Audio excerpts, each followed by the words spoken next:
و گفتم این گروه 5 است، گروه 6، گروه 5 بیاید یک بار دیگر کوتاه‌تر کرده گذاریم. گروه 5 آن نفر گروه 5 و گروه 6 یعنی عین حال، یعنی که وجود ندارند. یعنی والمؤلفه قلوبهم و فی الرقاب، غلام ها و آن کافرهایی که به دادن مال و مبلغ قلباشون به اسلام گرم میشد. همین دو گروه عالم ها در زمان ما نیست گفتند، شاید آینده با پیدا شود. والغارمین، ششمینش والغارمین، آنهایی که به قرض افتادند، یعنی قرض آنها را غلبه کرد. و اصلش این شخصی که بین دو قبیله صلح انداخت یا اینکه بین دو شخصیت صلح جاری کرد و در بین قرضدار شد، یعنی به قرض گرفتار شد. و بعضی علما قرضدارها را هم به همین کلمه داخل کردند، گفتن کسی که قرض او را غلبه کرده است. قرضی که سبب قرض سبب شرعی باشد. یعنی برای چی قرضدار شدی؟ گفته پرسیم برای اون که یک ماشین 200,000 دلار خریده است، برای همین قرضدار شده است. 5,000 پول دارد، 195,000 دلار قرض گرفته خریده است مثلا.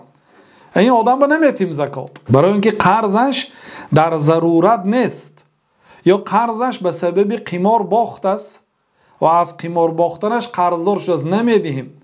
یا از بانک خانه خریده است برای ریبا یا ماشین خریده است، این کار حرام کرده است، با الله تعالی جنگ اعلان کرده است. وقتی که ریبا گرفته است ما به این زکات نمیدهیم. یعنی اسراف نباشد. سبب قرضداری چی است برادر؟ گفتم میپرسیم. گفت که برای اینکه یک خانه 1 میلیون دلار ساختم، 800,000 دلار قرضدار شدم. گفت نمیتیم زکات. میگم که خانه تا فروشو، یک خانه ارزانک خر، به همون 200,000 دلاری که داری مناسب خودت خروز، ما به تو زکات نمیتیم. چه خیل یک مسلمان در بالای کردان خواب میکند، در خیمه ها خواب میکند و یک مسلمان در این خانه 1 میلیون دلار خواب کرده با زکات میگیرد؟ نه. یعنی سبب قرضش اسراف نباشد، غیر شرعی کارها نکرده باشد. مثال هست برای همین در زمان پیامبر صلی الله علیه و سلم با کی همین گونه به همین گونه زکات گیرنده تعلق داشت؟ مثلا یک شخصی بود در زمان رسول الله صلی الله علیه و سلم، سلمة بن صخر رضی الله عنه قرضدار شد و قرضش هم یعنی جهت شرعی داشت، یعنی واقعا مسکین بود، فرزندان داشت و در آن کشور که زندگی میکرد یگان شخص از این دیده فقیر نبود.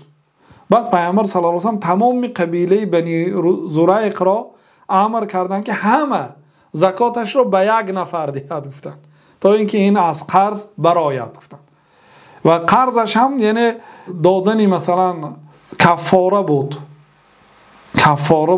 کفاره روزه رو شکسته بود، باید به شخص مسکین طعام دهد، نداشت که دهد، یعنی قرضدار شده است. این باید 60 روز روزه داشته نمیتوانست، غلام آزاد کرده نمیتوانست و باید که سیومین راه باید به شخص مسکین طعام دهد، لیکن مبلغ نداشت. بعد قبیله اش را امر کردن که همه زکاتش رو به همین دهد تا اینکه این قرضش رو به مردم دهد. گفتن یعنی این باید به شخص مسکین طعام دهد، دیگر علاج ندارد.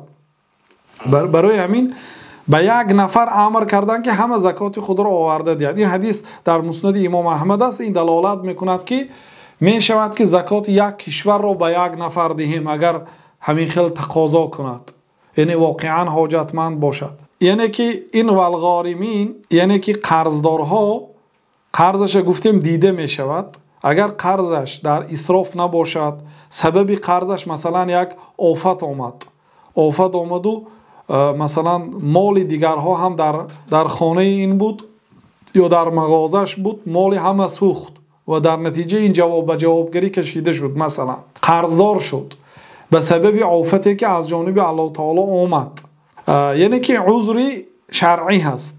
در این حالت این آدم اگرچه قرضش زیاد است از زکات گرفتن حق دارد. و این سیومین شخصیت هایی که در بین ما الان بسیار آدم ها هست، یا فقیر، مسکین و قرضدار. اساسا عین حال محتاجترین شخص ها همین 3 نفر هستند. قرضدارش باز زیادتر هستند. بله، لیکن سبب قرضش دیده میشه. بله.